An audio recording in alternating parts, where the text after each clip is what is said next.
I reluctantly left my in-laws' place, dreading the fact that I had to visit the person I really didn't want to see, my mother-in-law. She's the mother of my beloved spouse, but I just don't get along with her. As soon as we got to my in-laws' house, my daughter started crying, maybe sensing my discomfort. The more I tried to calm her down, the louder she wailed, almost as if she could feel my frustration. Then, unexpectedly, my nephew, the son of my brother-in-law, piped up, "Do you know why the baby's crying?" When my brother-in-law asked him, my nephew confidently replied, "Yes." Little did anyone know, that answer would later alter my destiny. My name's Willow, 29 years old. Ken and I have been married for 2 years, and we clicked from the start. We're more like best friends than anything else. Ken's mom, however, isn't a fan of our bond. She's made clear, not directly, but through her actions, that she's not fond of me. Whenever we're alone, she makes sure to give me a hard time. It's like she's protecting her son, Ken, fiercely. When we visit her, she gets visibly uncomfortable when Ken and I chat. But it's only when we're alone that she unloads her disapproval. She doesn't hold back, saying hurtful things about how I shouldn't be affectionate with Ken in her presence because I'm not family like she is. She goes as far as wishing Ken would divorce me. It's all so harsh that I'm left speechless every time.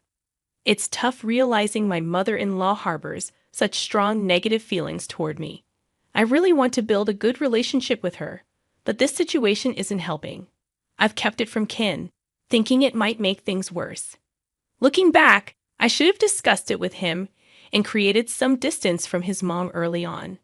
But I was so desperate for her approval. Things got even more complicated 6 months into our marriage when my mother-in-law started obsessing over grandchildren.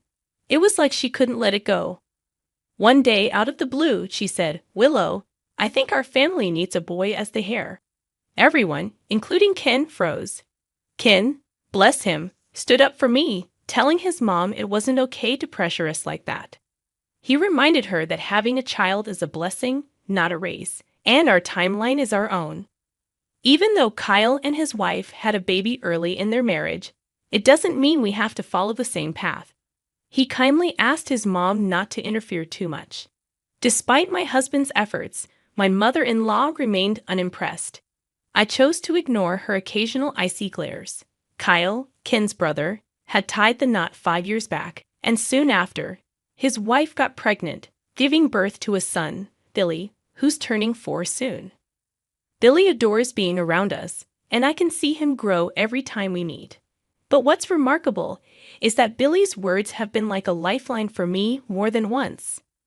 It all began when Billy was just 2.5 and started talking. One day, as I was about to leave my in-laws' place, Billy piped up, "Auntie, you should take a different road when you go home." Surprised, I asked him why. He replied, "The usual way isn't good. Take a different road." So I followed his advice that day. My husband had been drinking, so I had to drive. As I drove home, Billy's words echoed in my mind, leading me to take a different route. The next day, I was shaken to the core when the news reported a major accident on the exact road I was supposed to take the day before. I dropped the mug I was holding in shock. When I recounted my conversation with Billy to my husband, he dismissed it as mere coincidence. But Billy's comments continued to unsettle me. He never showcased his abilities in front of my husband or mother-in-law. It made me wonder if he possessed some kind of magical powers. One day, I decided to confide in my brother-in-law, Kyle. "Kyle, can we talk about Billy?" I asked, noticing a flicker of understanding in his expression. He took my arm and led me away from the others, speaking in a hushed tone. "What's going on with Billy?" he asked. "Well, maybe it's just a coincidence, but Billy has saved my life a couple of times," I confessed. "Saved you?" Kyle's eyebrows shot up in surprise. "Yeah, from accidents and other situations.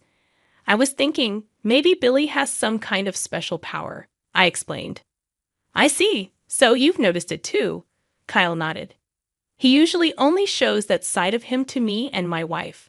But I guess he revealed it to you as well." As time passed, I learned that Billy had displayed his special abilities to my brother-in-law and his wife on several occasions. They didn't think much of it, as Billy had never made such comments to anyone outside the family.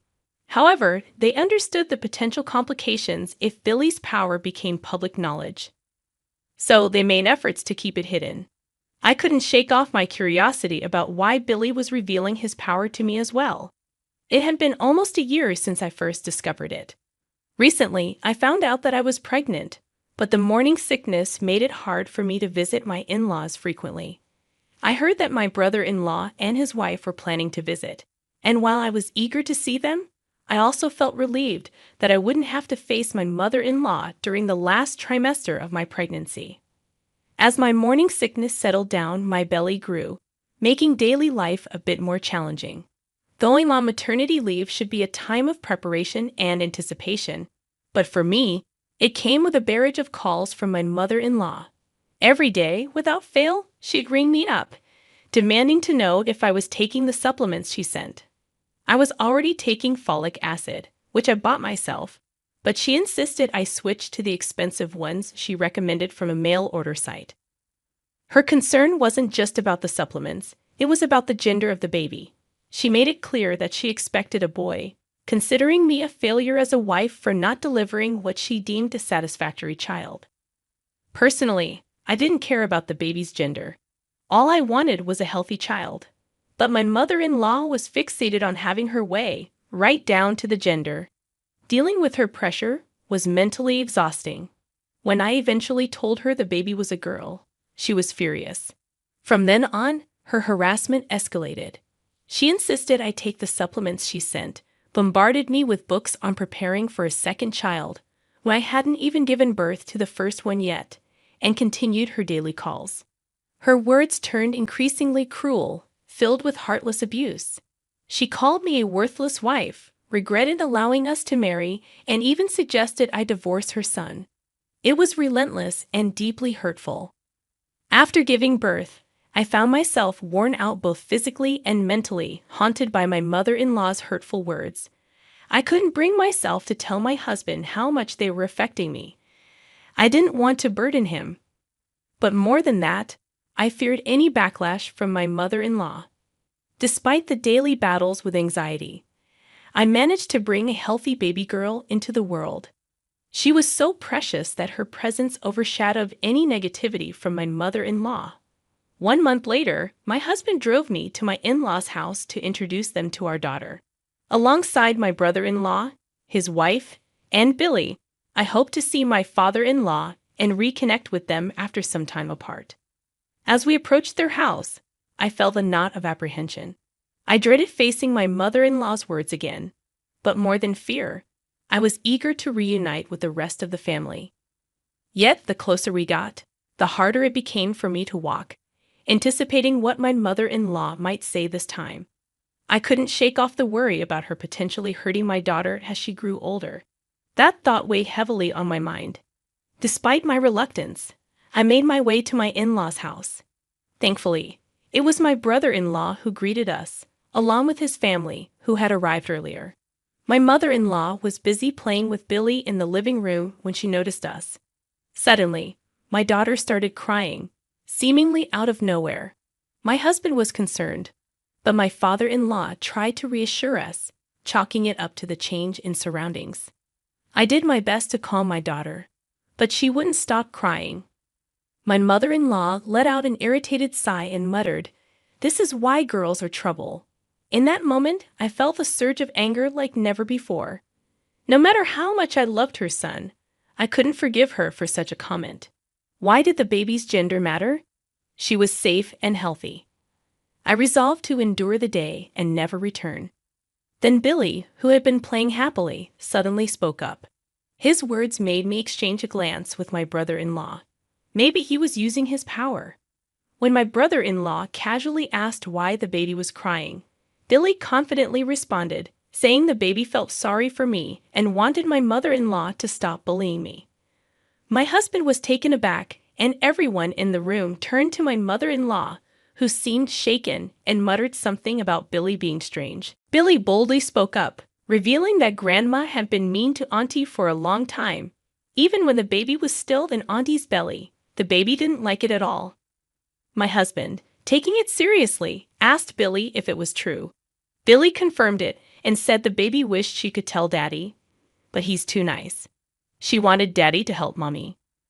My husband thanked Billy, realizing the truth. He gave Billy a gentle smile before turning to his mother, his expression changing. He didn't care about her excuses and confronted her, demanding the truth. She denied it, trying to make me cover for her. But in that moment, I remembered all the times she had treated me poorly. It was time to speak up.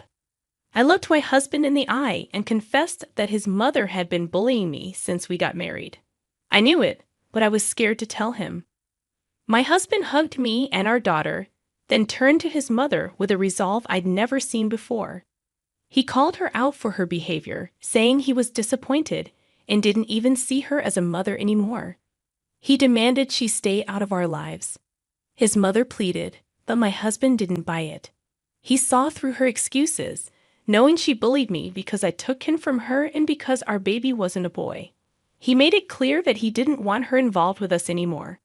It was a tough moment, but I knew it was necessary for our family's well-being. Why does it matter if our grandchild is a girl? I interjected, refusing to accept my mother-in-law's selfish desires. My husband, Ken, made it clear that he would choose me over her any day. He didn't want to continue a family with someone like her. My mother-in-law pleaded with Ken, begging him not to cut her out of his life. But he stood firm, looking at her with disdain. He reiterated that he was cutting ties with her, just as he had said. It was a heartbreaking moment, but necessary for our family's peace and well-being. In response to my husband's decision, my father-in-law and brother-in-law also chose to cut ties with my mother-in-law. My father-in-law even forced her to divorce him and leave the family home. With no money or place to go, she had to return to her parents' house. However, there, she was treated more like a housekeeper than a family member. It seemed like karma had caught up with her, and she was getting what she deserved. Meanwhile, we continued to visit my father-in-law and brother-in-law, maintaining good relationships with them and their families. Billy's magical abilities seemed to fade over time, and he rarely mentioned them anymore. Some say that babies and animals can sense things adults can't, but whether that's true or not, Billy's words had undoubtedly saved my life. Thanks to him, I'm now living a happy life. One day, I hope to share Billy's story, including his mysterious power, with my daughter. He played a significant role in our lives, and I want her to know about the extraordinary impact he had.